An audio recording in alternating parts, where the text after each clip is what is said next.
Hey everyone, I probably won't post one of these videos every day, but I will, kind of here and there as we complete certain assignments and in an effort to, kind of summarize the main things that we've been talking about and learning the big issues that are coming together through our discussions and through our work on the timeline and so on.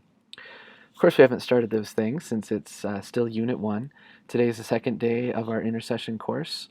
I've seen most of you on Blackboard getting the first parts of the Unit 1 assignments done, so I'm very happy about that. It's always good to see people jumping right in, especially in an intercession, since the time that we have together is so brief. Um, just a comment about Twitter. I've seen, or I've been able to find about 17 of you there. That means that there are several of you who have either not gotten started on Twitter, which isn't necessarily a problem since you have until tonight at midnight to finish that part of Unit 1. But I wanted to just emphasize again to make sure that you either tweet to me at CNN Brandon or follow me so that I'm sure to see you on Twitter. That way I'll be able to give you credit for all the work that you do there. And again, many of you have already done that. If you haven't, please do that as soon as you can. If you have any questions about how to use Twitter or Tiki-Taki for the course timelines, please let me know what those are as well. I do have the tutorial on the course timelines, so hopefully that will be helpful and help you to hit the ground running with that. Thinking about the course timelines and a connection that I was making in your discussion on what is history, many of you had some great comments on the ways in which history is a dynamic and ever-changing discipline.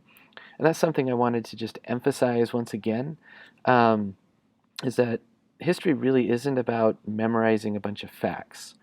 If you forget a date in the world we live in today especially, you can look that up.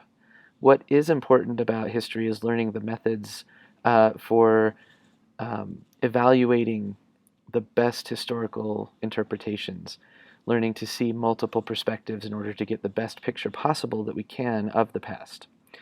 Of course, because we can't, even if we could actually travel to past events, we still wouldn't be able to overcome those issues of perspective because we would be interpreting what we see from our own perspective, not necessarily from the perspectives of people taking part in those events. So it is absolutely key that we always look for multiple perspectives on any given event where we can. Sometimes that's harder than others. That's something that we'll talk about when we talk about First Peoples and the earliest years of New Mexico history, because those people didn't leave behind written records. But there are ways of figuring out their perspectives. And so again, that's something that we'll be talking about soon. So again, always look for as many perspectives as possible. And that connection to the timeline assignments that I was mentioning, what I'm trying to emphasize there is for us to think about historical significance. So when you post to the timeline, you're not just listing a bunch of facts about the person, place, event that you chose, but instead you are listing some of those facts and then explaining why they matter. Explaining, the so what, who cares, as I've mentioned elsewhere. But as Melissa put it in her comments on what is history, history is a story. And so historical significance is explaining how does this piece of the puzzle fit into that larger story? And why does it matter to that story? Depending on how many perspectives we get, the story can change. We can have limited views into the past and limited stories that don't tell everything about what happened if we only rely on official stories, or official histories, I should say, from the conquerors or the victors. That's something that's often said. History is written by the victors. And that has been the case in some instances. And so we want to try to go beyond that. I'll leave it here for now.